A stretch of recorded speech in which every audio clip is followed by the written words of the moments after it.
김종혁 전 최고위원. 어제 국민의힘 당무감사위가 김종혁 전 최고위원에게 당원권 정지 2년 중징계를 권고했습니다. 당사자인 김종혁 전 최고위원을 비롯해서 친한계의 극한 반발이 이어지고 있는데요. 김종혁 전 최고위원이 아예 내가 당무감사 때 어떤 질문을 받았는지 질의서까지 공개했습니다. 당무감사위원회는 12월 16일 김종혁 고양시병 당협위원장을 당원 당규 및 윤리규칙 위반 혐의로 윤리위원회에 회부하기로 했습니다. 징계 수위는 당원권 정지 2년으로 권고하기로 했습니다. 장동혁 대표에 대해서 간신히 당선이 된 대표가 이렇게 전권을 받은 것처럼 하시면 좀 곤란하지 않느냐라고 얘기했는데 왜 간신히 당선된 대표라고 얘기해서 그 대표를 모욕을 했느냐 이런 주장이거든요. 그 사실이거든요. 네. 그 이전에 김기현 대표하고 한동훈 대표는 63%의 압도적인 다수로 1차에서 당선됐고 김기현 대표도 1차에서 50% 넘어서 당선됐어요. 장동혁 대표는 아니잖아요. 간신히 된 거죠. 2차까지 가서. 김종혁 전 최고위원이 주장하고 있는 당무감사위 질문지입니다. 언더찐윤 등 소수의 사람들, 찐이라는 비속어 사용이 적절한가? 손에다가 왕자 쓰고 나온 분, 특정 종교행위 조롱이다, 윤리규칙 위반이다. 김종혁 전 최고위원이 아예 질문지까지 올렸어요. 이게 도대체 당원권 2년 정지 수준의 물음이냐? 송영훈 변호사님 어떻게 판단하세요? 저 두 가지 물음은요. 국민의힘 당원도 아닌 2호선 당무감사위원장이 국민의힘 전체의 노선을 윤어게인으로 규정하려는 것과 다름이 없습니다. 자, 왜 그렇습니까? 손에 왕자 쓰고 나왔던 분, 윤석열 전 대통령이에요. 그 당시 유승민 전 의원과 대선 경선에서 이 장면으로 굉장히 큰 논쟁이 있었습니다. 예. 하지만 윤 전 대통령은 국민의힘을 탈당해서 지금 국민의힘 당원도 아니에요. 그러면은 손에 왕자 쓰고 나온 분에 관한 언급이 왜 지금 시점에 와서 징계 사유가 될 수 있는가? 이해하기가 어렵습니다. 그다음에 예. 언더찐윤이라고 하는 표현은 언론에 잘 드러나지 않는 이른바 친윤 핵심 그룹 국회의원들을 겨냥해서 지금 민주당으로 탈당해서 간 김상욱 의원이 처음 언론에서 사용한 용어입니다. 맞아요. 그리고 나서 수많은 언론에서 이 언더찐윤이라고 하는 그룹에 관해서 질문들을 던졌습니다. 예. 그러면 질문을 받은 패널들은 그 질문에 답하는 입장 아니겠습니까? 그것에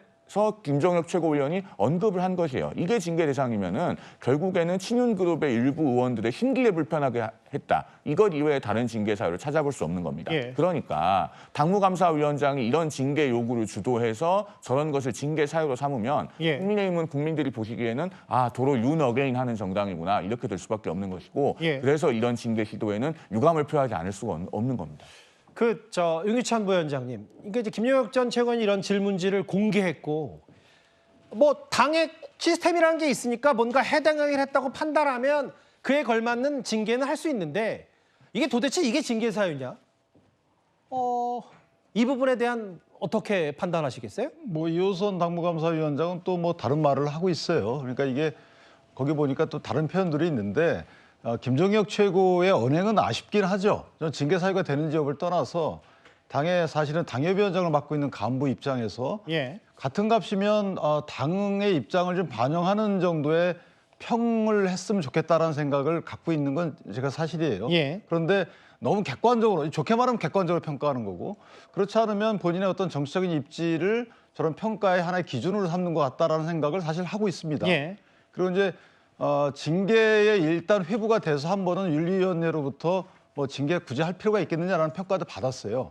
근데 그 이후에 또 징계 과정에 대해서 이 언론 SNS도 올려가지고 여상한 위원장이 어쨌든 그 인과관계 있는지 없는지 모르지만 그 뒤에 또 그만두게 됐단 말이에요. 예. 이런 일련의 과정을 보면 사실은 이 징계 과정을 정치적으로 뭐 활용한다라는 비판에서 자유롭지 못하다라는 생각이 들고 예. 그 다음에 지금 당무감사위원회라는 것은 저렇게 이제 징계 청구가 적당한지 여부를 떠나서 윤리위에 회부하는 거기 때문에 근데 지금 윤리위원장도 없는데 없어요. 왜 이렇게 긴급히 했는지에 대한 의문은 분명히 있어요. 그건 물론 이제 여러 가지 평가가 있는 거죠. 예. 그리고 윤리위원회 가서 소명하면 될 일을 예. 저렇게 개파 논쟁으로 끌고 오는 것이 맞느냐. 그럼 저희가 정당에 소위 말하는 대마불사 이 논의 연장선 아닌가라는 생각이 드는 거고. 예. 그다음에 예전에 한동훈 전 대표도 당시에 대표 그만두기 직전에 모 당협위원장에 대해서 뭐 당원 게시판 관련된 문제 제기했다고 해서 뭐 당무감사에 회부하고 나오셨단 말이에요. 그러니까 이런 일련의 과정들을 보면 다소 과한 측면들이 분명히 있을 수 있죠. 그런데 거기에 대응하는 방식이나 내용이나 또 이게 개판 논제로 이 변질되는 이런 것들을 보면 저는 양측 다 굳이 이렇게까지 해야 되느냐. 그리고 제가 김정국 최고가 전 최고가 이렇게 잘한 건 아니에요. 이게 징계 대상이 아닌지 모르겠지만 굳이 그렇게 당을 아주 비판적으로 그리고 아주 객관적으로 평가할 이유가 있을까? 가급적이면 그래도 좀 팔이 안으로 굽어야 되는 것도 아닐까?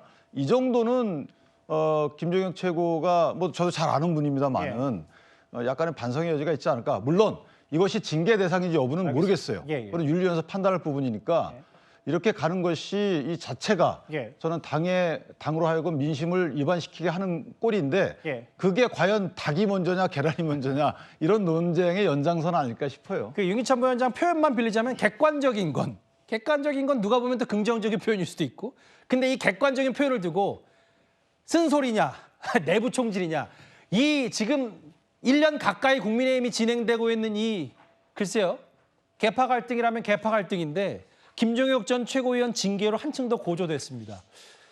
당무감사위의 행동과 장동혁 대표 본인의 뜻은 별개라고 얘기를 하면서도 오늘 장동혁 대표가 의미심장한 얘기를 했습니다. 그 발언과 함께 최근 장동혁 대표의 속내를 알 수 있는 한 분석도 있는데요. 화면을 모아봤습니다. 밖에 있는 적 50명보다 내부에 있는 적 1명이 더 무섭다는 말씀도 드린 적이 있습니다. 당을 하나로 뭉쳐서 단일 대우로 뭉쳐서 제대로 싸울 수 있는 당을 만든다는 것과 해당 행위를 하는 사람들을 그대로 방치한다고 하는 것이 저는 잘 맞지 않다고 생각합니다. 오히려 해당 행위를 하는 분들에 대해서는 엄정한 조치를 취하고 그리고 당의 하나로 뭉쳐서 싸우는 것이 훨씬 더 중요하다고 생각합니다. 황당한 얘기를 들었는데 그럼 장동혁 대표가 도대체 왜 이러나? 왜 이렇게 정말 극단적인 행보로 가고 있는가?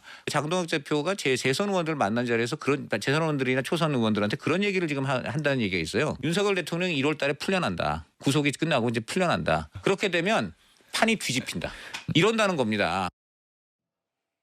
물론 뭐 특정 언론사 논설위원회 주장이긴 합니다만 장동혁 대표가 주변 사람들에게 이렇게 얘기하고 다닌다는 시각의 목소리까지 한번 들어봤어요. 근데 김재욱 대변인 오늘 보니까 장동혁 대표가 이제 당무감사는 각자 알아서 한다고 표현하면서도 오늘 연탄봉사 현장에서 뭐라 그랬냐면 밖에 있는 적 50명보다 내부의 적 1명이 무섭다. 내부의 적 1명을 밟은 생활하겠다 뭐 이런 뜻인 겁니까? 그 내부의 적 1명이 누굴까요? 저는 딱 한 사람 이름이 떠오릅니다. 한동훈 전 대표 아닙니까? 한동훈 전 대표와 한동훈 개라고 하는 분들을 지금 내부의 적으로 규정짓고 있는 것이 장동혁 대표의 언어에서 나오고 있는 것이다라고 보여지는데 과연 이것이 그 국민의 눈높이에 맞는 국민의힘의 쇄신일까요? 오늘 언론 보도를 보니까 장동혁 대표가 뭐 당명을 개정하겠다 뭐 이런 얘기도 지금 하시는 모양입니다. 그러면 지금 당명을 어떻게 바꾸시겠다라는 겁니까? 소위 지금 민주당의 논평에서 나온 것처럼 극우의 힘이다라는 표현으로 당명을 바꾸실 게 아니라면 지금 윤석열 전 대통령과 함께 하겠다라는 이런 모습들 특히 윤호개인으로 가는 것과 단호하게 절연해야 된다고 하는 당의 수많은 사람들의 목소리에 귀 기울여야 될 때 아닙니까? 그럼에도 불구하고 1월 달이면 윤석열 전 대통령이 이제 구속 기간이 만료돼서 풀려날 것이다. 라는 얘기를 지금 하고 다닌다면 정말 이것은 우리 국민들의 상식과 너무나 다른 모습으로 가고 있는 것인데 이것들에 대해서 어떻게 평가하실지 저는 뭐 잠옷 궁금합니다.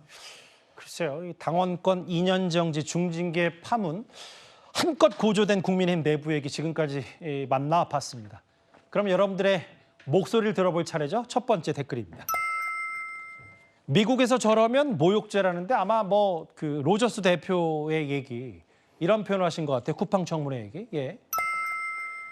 엄마가 간호사인데 정말 몰랐을 거예요. 아마 샤이니 키 씨의 이 해명이 설득력이 떨어진다는 비판을 댓글로 하신 것 같아요. 파스타는 잘못 없죠. 38,000원짜리 파스타는 잘못 없습니다. 탈모가 미용이지 어떻게 생존이냐. 대통령의 이 건보 검토 내용을 비판하신 댓글도 있고요. 마지막 보겠습니다. 도둑놈 심보는 아마 뭐 이름 석자 거론하지 않았겠습니다만 뭐 이학재 사장 등등 행정 능력 떨어지는 이재명 대통령이 판단한 그런 기관장들을 일컫는 것 같은데요. 댓글 5개 모두 감사드립니다.